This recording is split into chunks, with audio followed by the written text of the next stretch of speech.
जय श्री राधे। पूज्य श्री सद्गुरुदेव भगवान के चरणों में प्रणाम। नामनिष्ठ संत श्री चोखा मेला जी। संत श्री चोखा मेला भगवान श्री विट्ठल के अनन्य भक्त थे। पंढरपुर के पास मंगलवेड़ा नाम के गांव में श्री चोखा मेला निवास करते थे। मरे हुए जानवरों को उठाना और साफ सफाई की सेवा आदि इनका कार्य था। जाति से यह चतुर्थ वर्ण के थे, अतः उस काल में इनको दूर से ही भगवान का दर्शन करना पड़ता। इस कारण उन्हें दुख होता।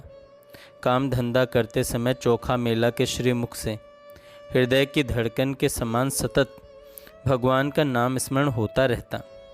अनेक तीर्थों में भ्रमण करने के बाद जब ये पंढरपुर आए तब इनका मन यहीं लगा रह गया। संतों का संग, नाम स्मरण, कीर्तन, विट्ठल दर्शन से इनका मन पंढरपुर धाम को छोड़कर जाने का नहीं होता। इनके गुरु संत श्री नामदेव जी थे। एक बार रात्रि में मंदिर के महाद्वार के सामने एक शिला पर बैठे चोखा मेला भगवान को याद करके पद गाने लगे। निम्न जाति का होने के कारण उनको दूर से ही भगवान का दर्शन करना पड़ता, परंतु भगवान की भक्ति में तो किसी तरह का जाति भेद नहीं होता। यह प्रभु को प्रकट करना था। भक्ति करने का अधिकार सभी को है। इस बात को प्रकट करने के लिए संत श्री चोखा मेला आदि अनेक संतों का प्राकट्य अन्य जातियों में हुआ। भक्त हमारे निकट नहीं आ सकता, भक्त रोज हमारे द्वार पर खड़ा रहता है। यह जानकर भगवान स्वयं मंदिर के बाहर आ गए। संत बाबा आनंद में गाने लगे और भगवान उनके साथ नृत्य करने लगे। श्री नामदेव जी से चोखा मेला को हरि नाम का प्रसाद प्राप्त हुआ था।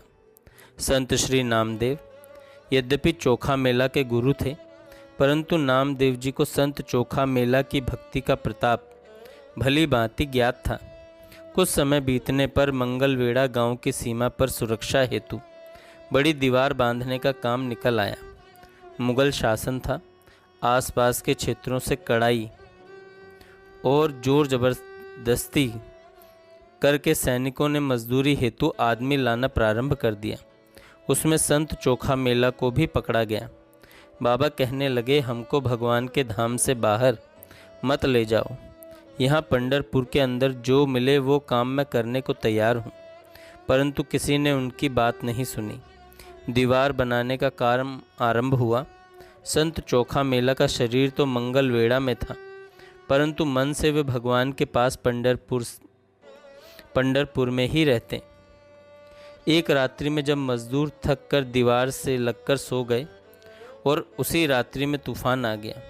उनकी नींद खुलने से पहले दीवार गिर गई और सबका शरीर छूट गया। उसमें संत चोखा मेला भी थे। पंढरपुर में समाचार आया। सभी परिवार को एवं संतों को बहुत दुख हुआ। नामदेव जी उस समय पंजाब से वापस पंढरपुर आ रहे थे। नामदेव आने पर उन्होंने एक वारकरी भक्त से पूछा, चोखा मेला काका नहीं दिख रहे, वे कहाँ हैं? वह वारकरी रोने लगा और रोते रोते कहने लगा, नाम हमारे चोखा मेला काका हमको छोड़कर चले गए।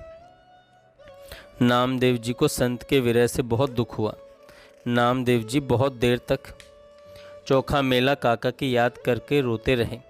किसी तरह संभलकर वे सोचने लगे कि हम चोखा मेला के परिवार के सदस्यों से कैसे मिलें, उनको सांत्वना कैसे देंगे। नामदेव सीधे विट्ठल मंदिर गए और उन्होंने प्रभु से कहा, क्षेम कुशल पूछूं अथवा चोखा मेला के विषय में कहूं। उनके जैसे संत मिला नहीं करते। प्रभु आप केवल देखते रह गए।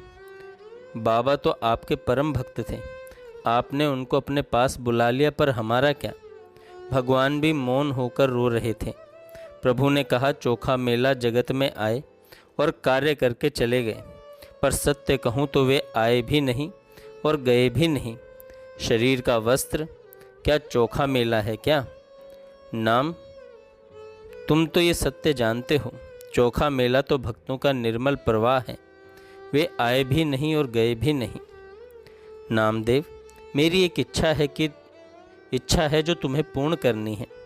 तुम्हें विनती करता हूँ। नामदेव जी ने कहा, प्रभु आप आज्ञा करें। नाम चोखा मेला की भक्ति का आदर्श संसार में अमर रहे, ऐसी हमारी इच्छा है।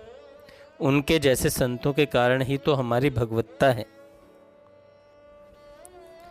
नामदेव, तुम मंगल वेड़ा जाओ और संत बाबा की अस्थियां ले आओ और हमारे सामने मंदिर के महाद्वार पर उनकी समाधि बनवाओ।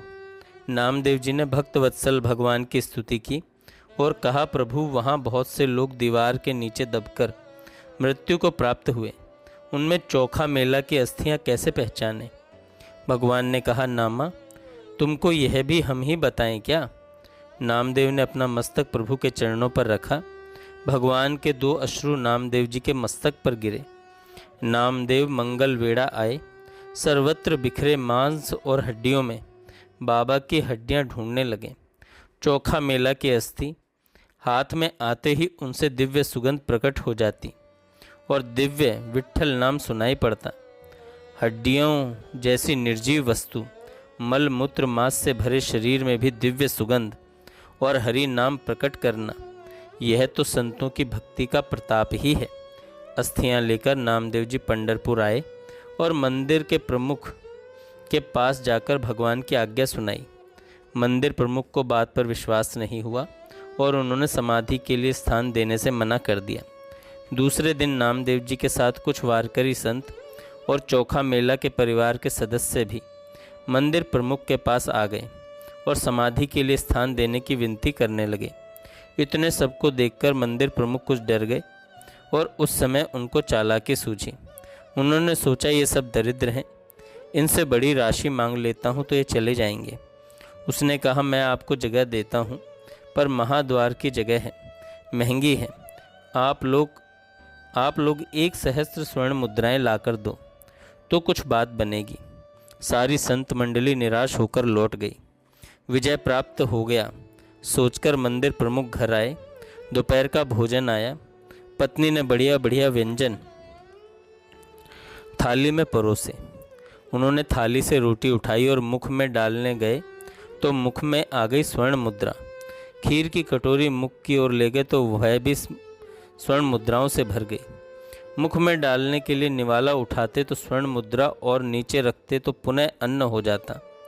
पानी पीने के लिए प्याला उठाया तो उसमें भी स्वर्ण मुद्रा। अब वह परेशान हो गया और क्रोध में जाकर नरम गद्दी पर जाकर विश्राम करने लेट गया। उसके शरीर में कुछ कठोर लगा। उठकर देखा तो वह स्वर्ण मुद्राओं पर सोया था। अब उसको समझ आ गया कि हमने संतों को जगह देने से मना किया, हमारे कारण संतों को कष्ट हुआ। पगड़ी पहनी और सीधा भागकर नामदेव जी के चरणों में जाकर पड़ गया। उसने कहा, हमसे अपराध हो गया, हमको क्षमा करो। आपका सामर्थ्य जानकर भी हमने आपकी बात नहीं मानी। आप संत चोखा मेला की समाधि का निर्माण कार्य आरंभ करें। नामदेव जी ने उनको उठाया और नमस्कार किया। उनकी आंखों में अश्रु आ गए। संत चोखा मेला की समाधि महाद्वार में भगवान के सामने बांध दी गई। संत मंडली और भगवान पांडुरंग को परम आनंद हुआ। अब तो प्रभु के नेत्रों के सामने सदा सदा के लिए संत चोखा मेला विराजमान हो गए। बोलिए भक्तवत्सल भगवान की जय। भगवान के प्यारे नाम की जय।